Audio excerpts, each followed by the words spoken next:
شما بارگیری رو اصولی انجام میدین، فنربندی ایجاد میشه و لبه دوزی به این شکل روی کار انجام میشه. نکته بسیار مهم این که کف مبل کاملا این گونی کشیده میشه روی فنر و بارگیری ها اون انسجام خودش رو حفظ کنه. پنبه ها با همدیگه کاملا توی فشار قرار میگیره.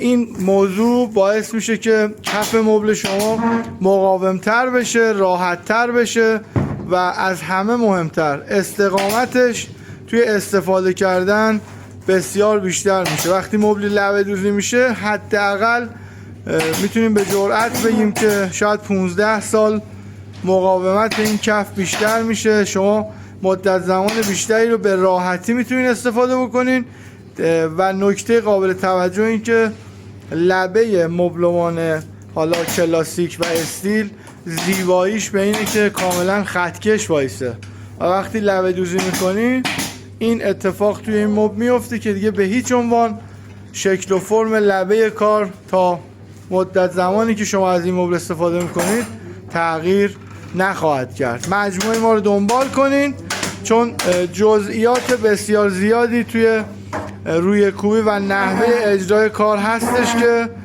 توی ویدیوهای بعدی هم حتما خدمتتون ارائه میشه.